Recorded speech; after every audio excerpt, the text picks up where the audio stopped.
Behind every legend lies a reason. This is Myth and Motive. Hello, ladies and gentlemen. When mentioning the Middle East, we often immediately think of oil. What is known as black gold has helped a country transform from a small fishing village into one of the nations with the highest per capita income in the world, and that is Qatar. This Islamic land is attracting a lot of attention from the international community. Not only does Qatar have oil and a luxurious lifestyle, but it also has a series of handsome, fun-loving, who are single due to a severe shortage of women. That is just one of the attractions of this beautiful country. Anyone would have to admire what Qatar possesses and is accomplishing. Let's learn more about this modern and generous land in today. Please join us.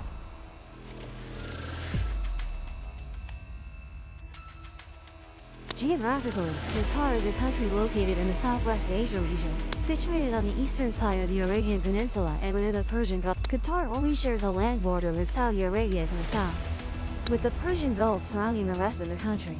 Additionally, the country has maritime borders with the United Arab Emirates to the south and Iran to the west. This is a very small country, with an area of just over 11,000 square kilometers, and terrain that is mostly desert, gravel, and rocky ground.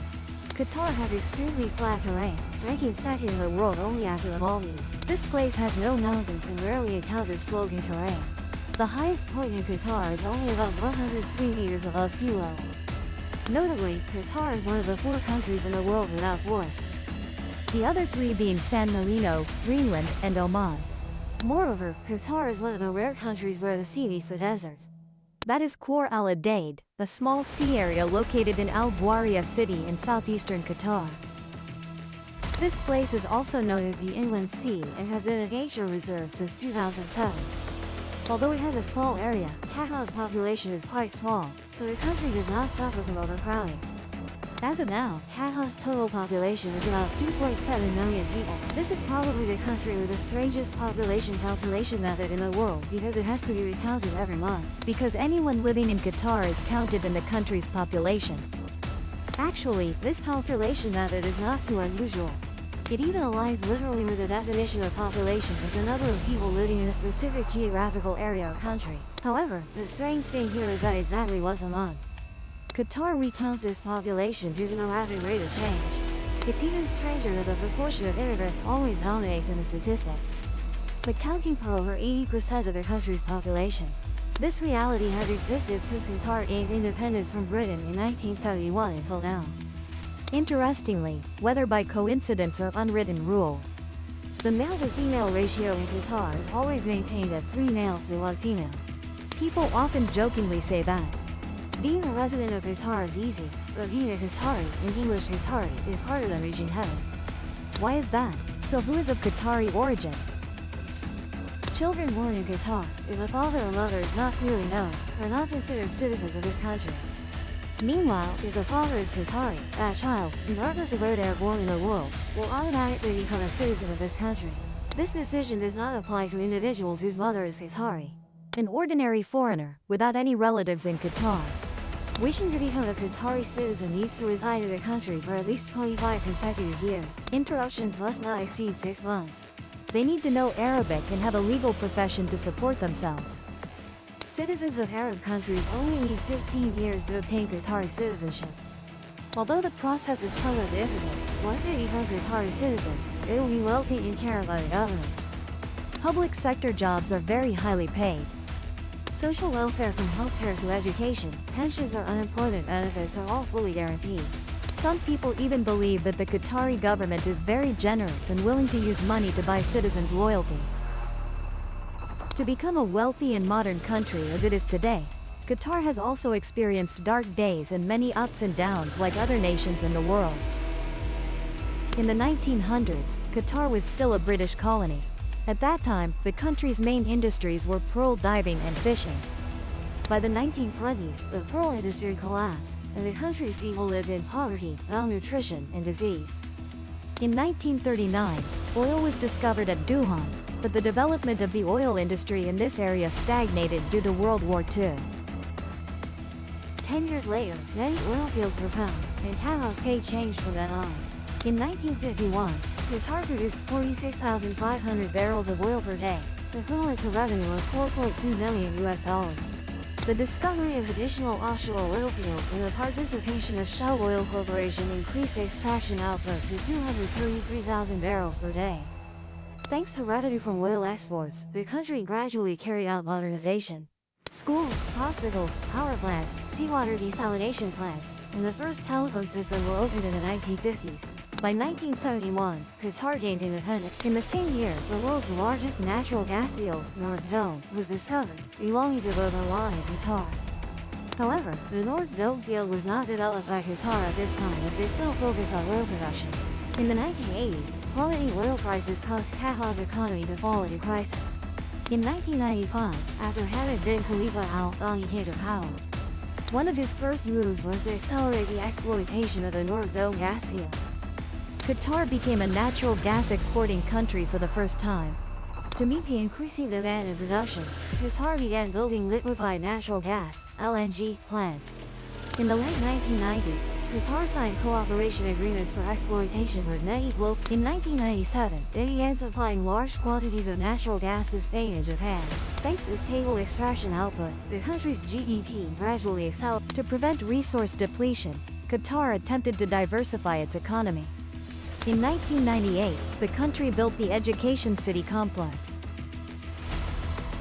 establishing branches of 6 American universities and 2, along with research centers and policy advisory institutions. In 2003, Qatar established the sovereign wealth fund Qatar Investment Authority, with assets reaching 170 billion United States dollars thanks to oil and gas revenues. After 50 years of development, Qatar transformed from a poor fishing village into one of the countries with the highest GDP per capita in the world, reaching 61,200 United States dollars in 2020. From the massive revenue earned from selling resources, Qatar built smart cities, with the goal of providing a better life for its people. Among them, Doha is not only the most developed city in the Middle East, but has also reached the level of a new world wonder. Doha is the capital, political and economic center of Qatar. Founded in the 1820s, officially becoming the capital in 1971, and is the largest city in Qatar. Its population accounts for over 75% of the country.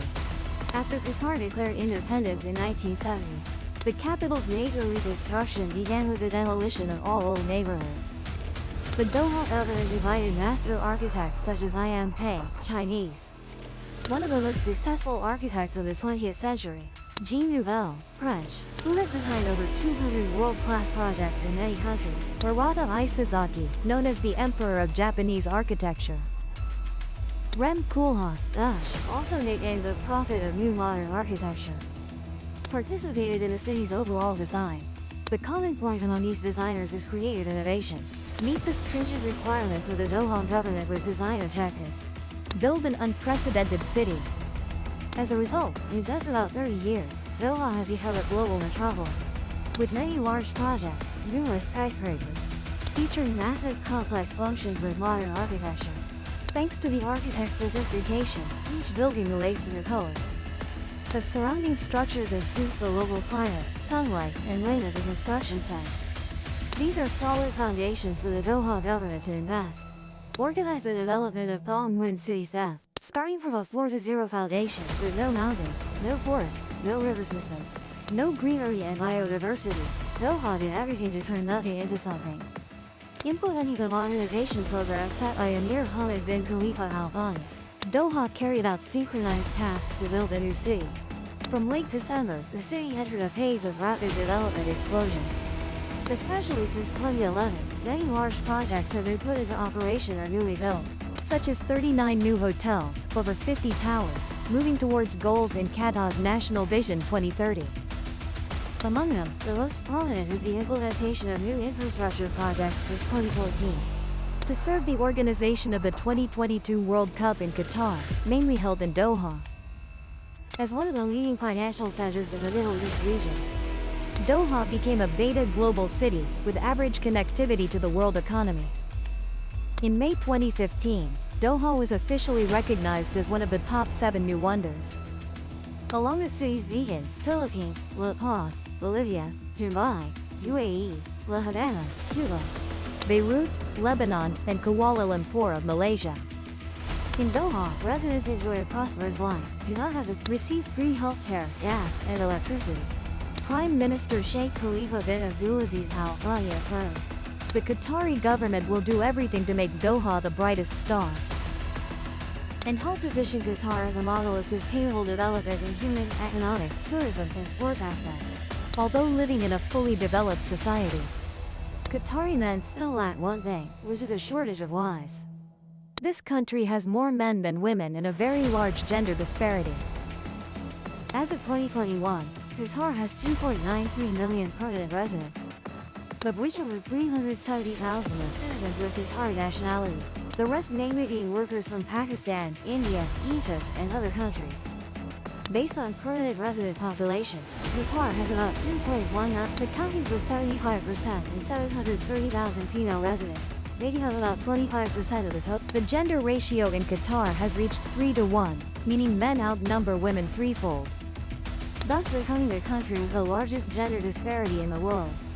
Qatar is an Arab country. Ancestors mainly lived as nomads and seafarers. After Arab gatherings, traditions bonded by bloodlines, forming families, clans, and tribes. Men are the most important labor force and also the source of soldiers to protect tribal interests in war. In the family, patriarchy and husband's authority dominate, while women are considered property, able to marry and bear children. Today, although life has undergone urbanization, the remaining tribal characteristics of Qataris still have influence. In Qatar, a significant number of women marry between the ages of 14 and 17 and live a life of serving their husbands and raising children. Although Qatari law recognizes that women can attend university and work, Qatari women also often have lower incomes than men in equivalent positions. Men are also prioritized over women in matters of property inheritance rights. In that context, Qataris prefer to have sons to inherit family property and continue the generation. This subjective choice clearly has a certain influence on the sex ratio. The situation of more men than women also affects normal marriage. To facilitate Qatari men's marriage, Qatari women find it very difficult to marry foreign men, because children of Qatari women and foreign men cannot obtain Qatari nationality, and also cannot inherit their mother's property. If the partner is non-Muslim, the marriage is considered illegal by the Qatari government.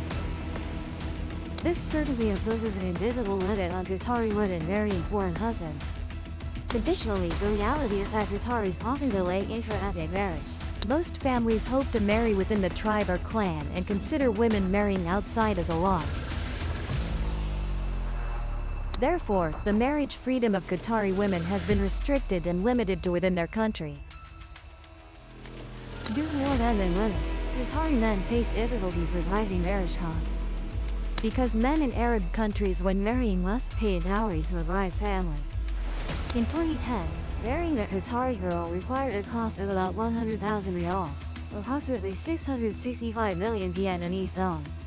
Today, the dowry price has generally increased to 150,000, even 300,000 riyals, ranging from 1.05 to 2.1 billion dong. Although Qatar is famous for its wealth, the average annual income of ordinary people is only 274,600 riyals, equivalent to $75,400 per year. Many Qatari families have more than one son and must pay each time they marry. Such an expensive dowry will obviously overwhelm them. However, no one can refuse to pay the high dowry. After all, when there are more men than women, the woman's family has more choices. It's not that the Qatari government is unaware of the issue of more men than women. In recent years, they have implemented a series of reforms and marriage support policies to reduce pressure.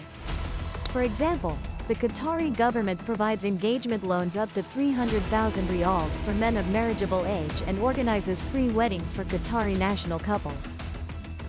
Meanwhile, Qatari men have also started a trend of marrying foreign brides.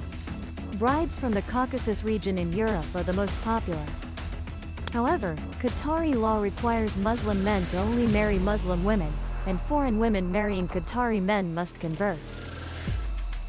S. Recognition of polygamy. There aren't many foreign brides truly willing to marry Qatari men.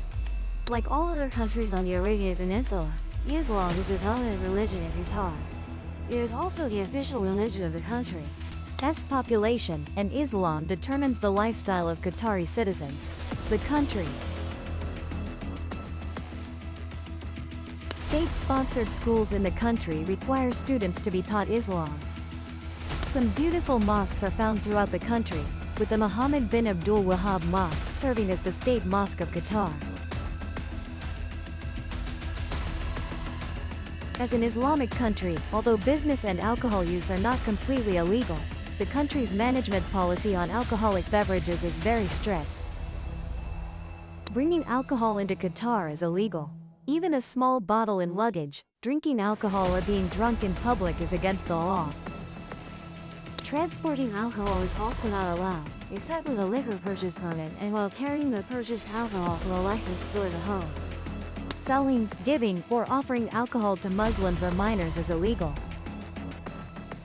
Qatar has only 2 stores permitted to sell alcohol nationwide, both located in the capital Doha and operated by the Qatar distribution. To buy alcohol here, you need a letter from your employer confirming your monthly salary and can only purchase a limited amount. Qatar is not a suitable destination for tourists to enjoy nightlife. If you want to find bars or clubs, Doha is the only option, but the number is not many. Nudity or wearing provocative clothing, including shorts and sleeveless tops, is considered illegal in Qatar, even on beaches or picnic spots.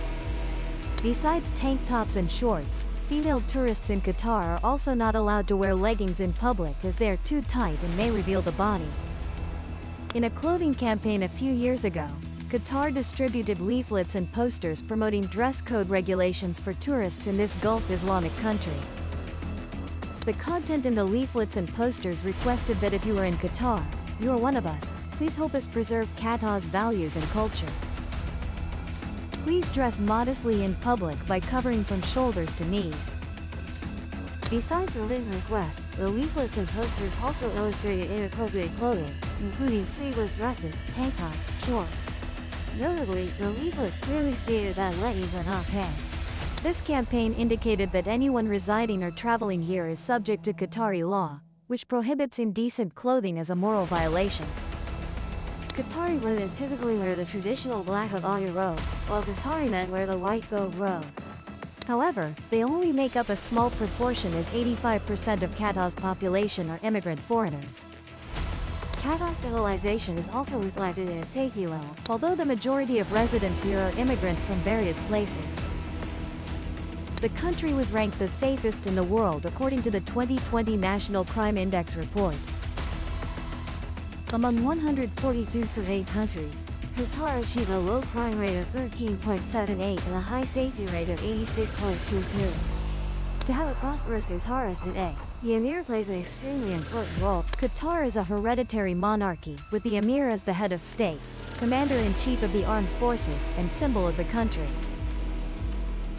Since 1847, Qatar has undergone 11 reigns of emirs.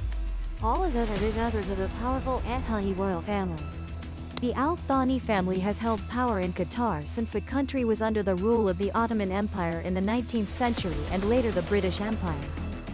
In 1868, the British Empire signed a treaty with Sayyid bin Mohammed Al Thani, the founder of the modern state of Qatar, recognizing the country's independent status.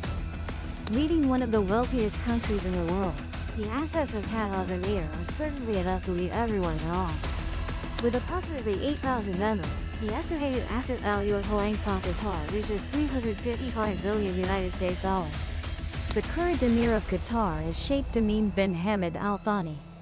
He holds the highest authority in the country. Born in 1980, he currently owns assets worth approximately $2 billion. Sheikh Hamza bin Nasser Al Bisnan, the queen consort of the former Emir Sheikh Hamad bin Khalifa Al Thani, also drew attention when she purchased a lavish villa in Kensington Palace Gardens in London, England, for £80 million. Then, he spent an additional £40 million to buy scales number 2 and number 3, merging them together into a soup. And with their enormous assets, it is not difficult to understand why the members of Hoang-Sa Qatar lead a luxurious life. The mobility aspect of Hoang-Sa members is the most visible. In April 2022, a member of Qatar's Hoang-Sa was spotted riding a Bugatti Chiron Super Sport version in London, priced at approximately $5 million United States dollars. The car is one of Bugatti's most difficult models to own due to its exclusivity and high value. By August 2022, another Qatari star member drove an extremely rare Bugatti Chiron, priced at $6 million in Monaco. In addition, Qatar's Hussein Saw also owns a super luxury yacht named Carita, priced at $384 million United States dollars. This is one of the largest yachts in the world, first discovered in Panama, the English Channel, alongside the cruise ship The World. Prince Saeed bin Hamad Anthony also owns the super yacht Amira, which was selected by Forbes magazine as one of the most beautiful yachts in the world in 2008. The yacht is likened to a floating palace, consisting of 12 rooms, 2 swimming pools, a gym, a cinema, and is equipped with a jacuzzi. In addition, the yacht is decorated with many works of art by famous artists such as Picasso and Van Gogh. Not only Hussein Saw, but the Qatari police force also possesses vehicles that everyone desires to own. Some notable names in the police car fleet in Qatar include the Lamborghini Aventador, priced at approximately 13.8 billion Vietnamese dollars, and the Audi R8 Coupe V10, priced at around Bentley Continental GT, around 6.4 billion Vietnamese dollars, or McLaren MP412C, priced at 2.6 billion. Even expensive SUVs like the Lamborghini Urus were recently added to the Qatari police fleet. The BMW X5 Coupe is also used by the police in this little rich country. The luxury BMW X5 SUV appears to be primarily used by Qatar's traffic police force.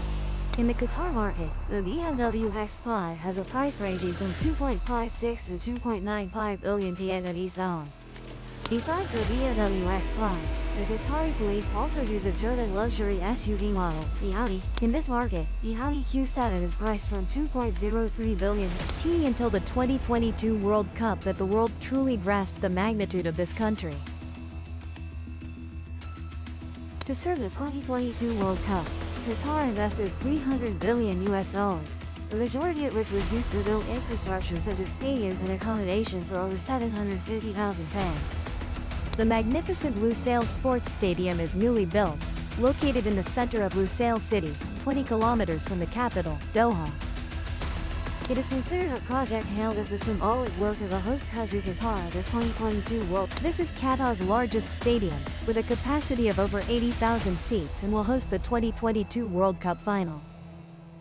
The court design is inspired by the interplay of light and shadow, accompanying the decorative motifs characteristic of Islamic culture. Lusail Stadium was built from the beginning of 2017 and inaugurated in 2021.